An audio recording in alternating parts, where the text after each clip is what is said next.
boxing, such as life. But I saw your tweet. You were talking about the prospect of the year, you mentioned some interesting prospects, guys that I've covered, some guys that I actually know personally. But you mentioned Mozi Itauma, you mentioned Hayato Tsutsumi and Abdullah Mason in your prospect of the year tweet on Twitter. Who do you like the most out of those guys? Like Tsutsumi, I know different weight classes, but you put them all in the same tweet. So just what's your take on those guys?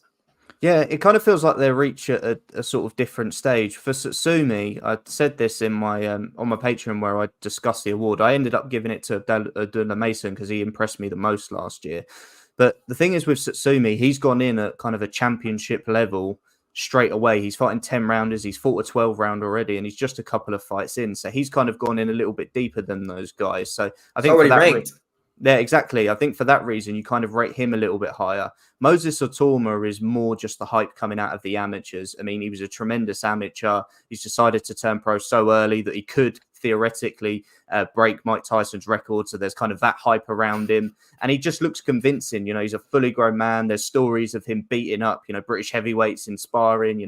We hear that he's got the better of Lawrence Okoli and Daniel Dubois and all these things. So there's a reason to rate him there. But Abdullah Mason, sometimes when I watch Top Rank shows over the years, there's just always a prospect that, whether I've seen them in the amateurs before or not, but seeing Bam Rodriguez on some of those early Top Rank shows, seeing Shakur Stevenson on some of them, seeing some of these fighters where you just watch him and go, yeah, that guy's going to win a world title. And I just get that feeling with Abdullah Mason. I wouldn't say yet I have that with Hayato or with Moses just yet. I do think both of them will go on to compete for world titles. But with Abdullah Mason, you just can't help but watch him and just be impressed.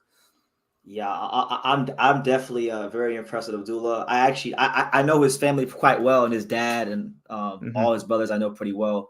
I actually wound up setting up some sparring for Abdullah when he came here to Florida back last year. Yeah, last year he sparred down here against a 154 pounder who I won't name, but he looked. I mean, I saw him spar this dude and looked sensational. I mean, I was blown away.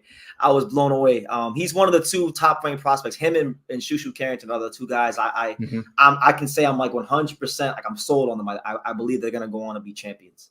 Yeah, I mean, I gave Shushu Carrington my 2022 prospect of the year. I gave Abdullah Mason 2023.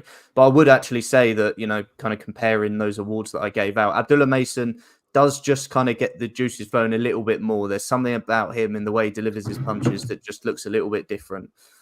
There's a certain meanness to him. He's a mean guy. He's got that mean streak to him. Sometimes you watch, like, not to disrespect them, but like guys like Devin Haney and Shakur who are more technical boxers, and they sometimes lack that mean streak you want in them. But Abdullah seems to have some of that, some of those skills, but he actually has more of that mean streak to him. Yeah, for sure. Like Shakur and Devin can go through the motions a little bit at times when their power's not there, but Abdullah he forces things, he makes it happen. So yeah, got a lot of appreciation for Abdullah Mason. I think he's a beast. Okay. Are there any American prospects you like besides Abdullah Mason? Any other American prospects that you watch and you say, you know what, I like watching that guy fight? There's been quite a few over sort of recent times. Abdullah Mason is someone that does just stand out to me an awful lot. Diego Pacheco is someone that I've been very high on recently. I feel like he's finally taken that step. There was a time on Matchroom where he was with Matchroom pretty much since they launched the USA venture.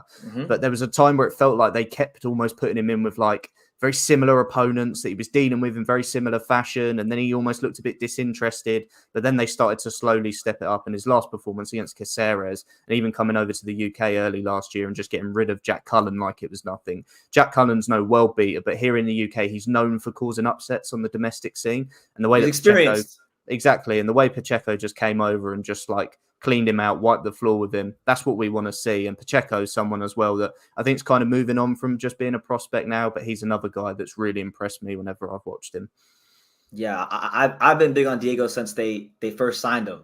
That to me is like, Eddie Hearn's best American talent. I've been saying that for a number of years. Yeah, for sure. Yeah. I'll also been you got guys like have you watched like Ernesto Mercado by any chance? Tito Mercado, the 40 pounder. Yeah.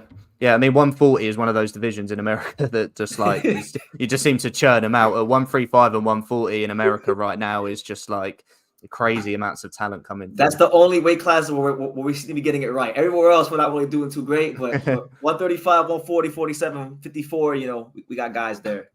Yeah, I mean at 135 as well, you got Floyd Schofield, Kid Austin, that I really like the look of as well. I think he's been impressive and in the conversation for one of those sort of prospects of the year awards as well. He's been great. So a lot of impressive guys over in America. Nah, for sure, for sure. We got a super chat. Shout out to my main man Hyro. He wants to know from you, Jamie, what do you think about Albert Bell versus Vaquero Navarrete? It's an interesting fight. The thing is with Navarrete is you don't know what you're going to get. I said in the kind of short time that he's been at 130 pounds, the range of performances that we've had has been like Liam Wilson, where he arguably should have lost. I mean, he looked awful in that fight. Then maybe a career best performance against Oscar Valdez, where he looked sensational. And then Robson Conceição, where he's kind of in the middle of those two performances. And some moments are great. I thought he lost that one. Yeah, I mean, there's kind of no gauge with Navarrete, but I do think when you get in there with him as a conventional boxer, a bit like Albert Bell is, sometimes Navarrete can be really hard to just figure things out at times because he is so awkward. So a lot of the fight depends on what Navarrete you get, but Albert Bell, I've been impressed with him, and I remember George Cambosa's got him in for sparring ahead of Devin Haney, and he said at the time like he was really impressed with Albert Bell. So I've been impressed with him too of late.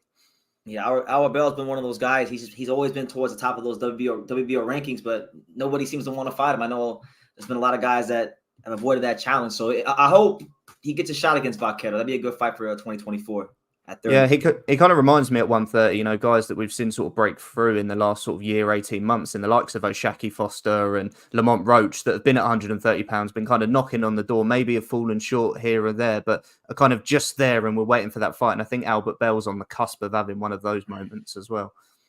Yeah, so we'll definitely see how it goes. 130 is going to be an interesting division. I know Lamont Roach, man, he had a great performance against Hector Garcia.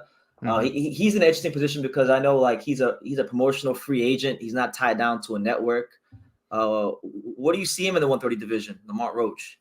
Yeah, I mean, I think Top Rank are probably going to be making some phone calls, but obviously because they signed O'Shaki Foster, they've got Navarrete, so they've kind of got the share of the champions in that division. And Joe Cordina isn't interested in world champions, so I don't see Matchroom necessarily giving Lamont Roach a call and trying to get him in on their books, because Joe Cordina's made it quite clear that he just wants the biggest payday possible, and Lamont Roach wouldn't provide that. So I think that Top Rank will be the ones that look at Lamont Roach and see how they can get him in the mix. But we'll wait and see what happens, because a win like that does just put you on the right path. It happened for O'Shaki Foster, who just was never quite on the right path, finally gets the win, and now we're seeing he's getting all these opportunities.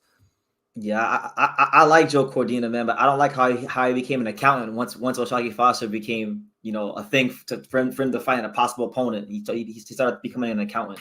Yeah, I mean, you could kind of see it even from his amateur days. Like he was always kind of walking around in Gucci and things like that before he'd even really made any proper money. So you knew once he gets that paycheck, it's going to become more and more about the money and the lifestyle. So I'm not surprised, but Cordina's, to be fair to him, the one thing I will say is he's not one of these fighters that is all about the money, but pretends he's about the belts and the legacy, and then doesn't take these fights and is trying to sell you some rubbish.